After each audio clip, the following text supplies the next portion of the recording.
Ang tanong kung naghihimala pa ang Diyos ay may kaugnayan sa theological na pananaw ng Cessationism at Continuationism sa loob ng Kristyanismo. Ang Cessationism ay naniniwalang ang mga himala tulad ng pagpapagaling, propesiya at pagsasalita sa ibang wika ay para lamang sa panahon ng mga apostol at natapos na matapos ang pagsulat ng bagong tipan.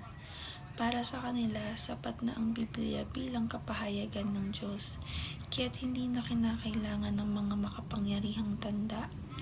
Samantala, ang Continuationism ay naniniwala ang mga himala ay nagpapatuloy hanggang ngayon at maaaring gawin pa rin ng Diyos sa pamamagitan ng Espiritu Santo.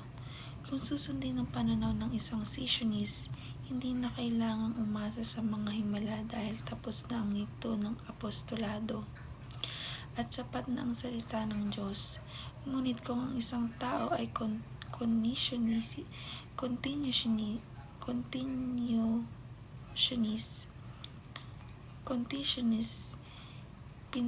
paniniwalaan niyang may himala pa rin ngayon at patuloy itong nangyayari sa buhay ng mga mananampalataya.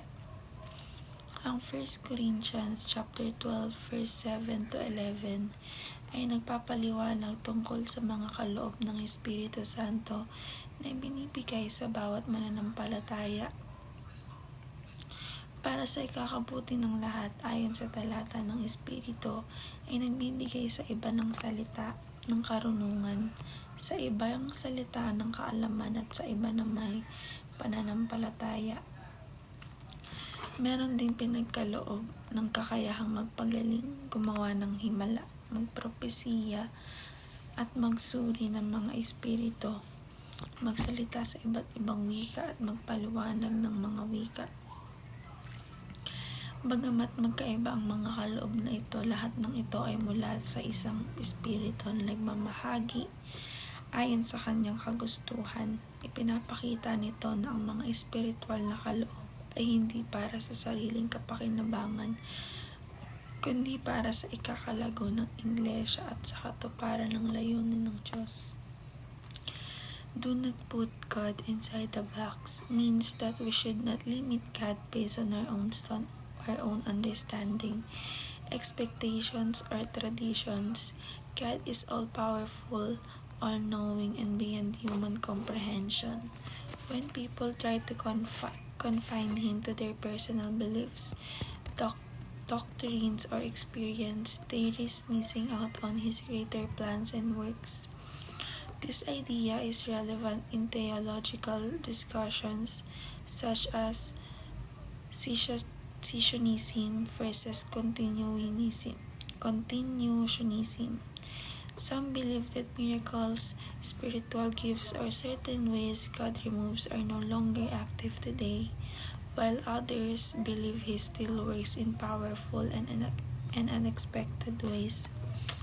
Regardless of one's stance, the key is to remain open to God's sovereignty and trust that He can move beyond human limitations. In essence, we should avoid limiting God to what we are comfortable with or what we think He should do. Instead, we should seek Him with humility, faith, and an open heart, allowing Him to reveal Himself in ways that go beyond our expectations. The biblical view on miracles is that they are acts of God's power that serve to reveal His glory, confirm His message, and strengthen the faith of His people.